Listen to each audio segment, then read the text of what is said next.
everyone, welcome back to my YouTube channel Mathematics with G Bajaj. Today we will be doing exercise 6.3 question number 5 and 6. So this is question number 5.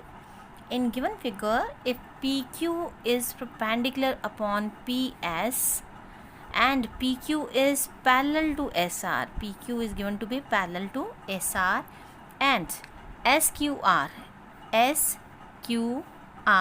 is given to be 28 degree and QRT is given to be 65. You are supposed to find out the values for X and Y. So let's see how can we do this question. So as the lines are parallel, so what we can take, angle this one PQR is equals to 65 because these two lines are parallel and this is the transversal. So this is how we can take these two together using alternate interior. So let's find it out. PQ is parallel to, if PQ is parallel to SR, that means it is parallel to ST as well.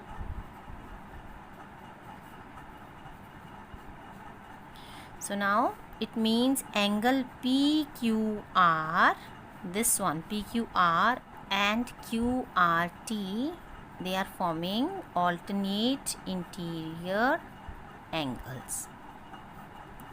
So PQR is angle X plus 28 degree, whereas QRT is 65 degree.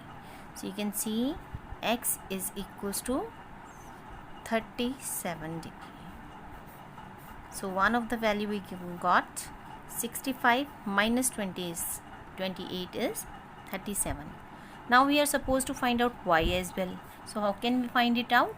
In triangle PQS, one of the angle X is given, another angle 90 is given because PQ is perpendicular upon PS. That means we haven't given it to be 90 degree. So this is two angles. We have been given two angles. We can find out the third one. In triangle PQS, PQ is given to be perpendicular upon PS. Therefore, angle QPS is 90 degree. Now, angle PQS plus angle QPS plus angle PSQ, this is equal to 180 degree using angle sum property of triangles. Now PQS is X and QPS is 90 degree from here and PSQ is Y. You can directly mention, in fact, X we got as 37 plus 90, Y is equals to 180 degree. So you can see Y is 180 minus the sum of these two is 127, which hence we are left with Y to be 53. So these are your answers for question number 5. So now this is question number 6. In figure, the side QR of triangle PQR, this line is produced to a point S that you can see. If the bisectors of PQR, bisector of PQR is this QT and bisector of PRS is this angle and the bisector is this one. Both the bisector meet at point T as given in the figure. Then prove that angle QTR, that means this angle QTR, this angle is half the angle QPR. Half of this angle QPR is this one. So I am going to name these angles to make it more easy. So first of all, whatever is being given, the bisector of PQR, QT is the bisector of PQR. So let me write it down. QT is the bisector of angle PQR. That means these two angles are equal. Let me write it down as angle 1 equals to angle 2 and both are half of the angle Q, or you can write it PQR. QPR, one thing. This is being given. Similarly, TR is the bisector of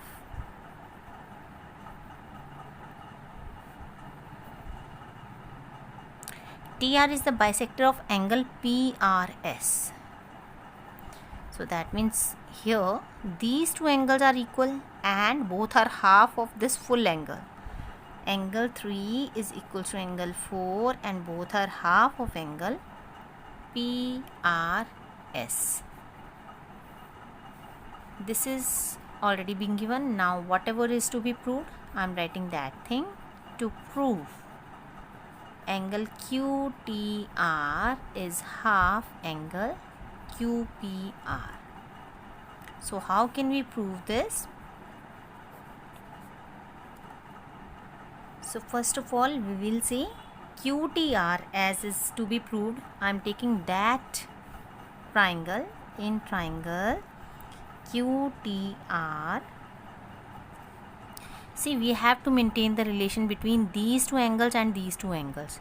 So you can see one of the angle is in interior and another one is in exterior. So here I am going to apply the exterior angle property. So in triangle QTR, this angle 4, exterior angle 4 of this triangle, exterior angle is this one. So angle 4 is equal to angle 2 plus QTR. Angle 2 plus angle QTR. We have written exterior angle property.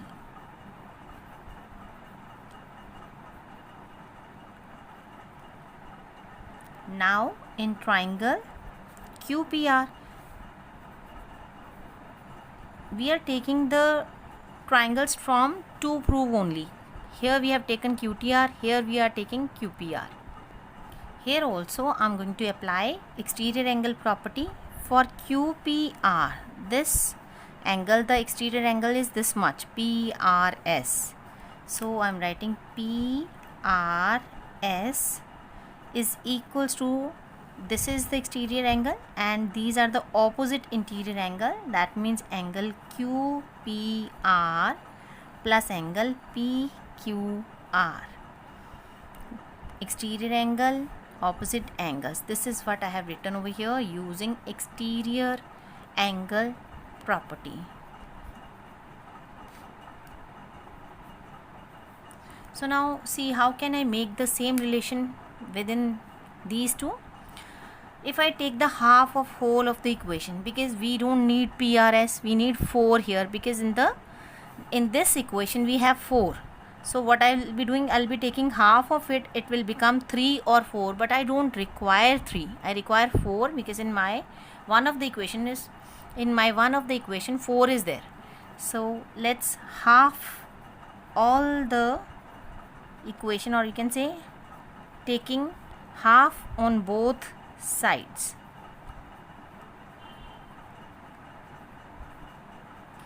Now half of PRS is 3 and 4, but we have to choose 4 because 4 is found here also and then in this equation as well. So half of QPR, we required half of QPR as such in the to prove. So I am writing as such plus half of PQR. Now half of PQR, this is equal to 1 as well as angle 2. But which angle we have to choose? We will be taking angle 2. Why we are taking angle 2? Because in one of the equation we are already having angle 2. So you can see this is 3 and this is 4. So you can see the values for 3 is angle 4 is equal to 2 plus QTR, and from 4 the angle 4 is equal to half QPR plus angle 2. I have written the same values over here, you can see. Now from 3 and 4th,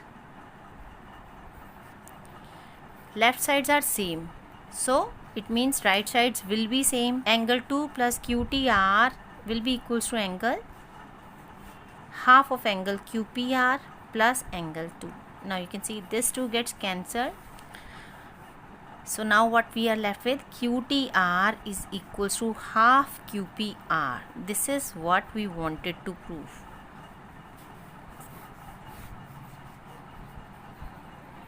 Hence proved. So that's all about exercise 6.3. I have given the links of question number 1 to 4 in the description box. You can see that also. Thank you.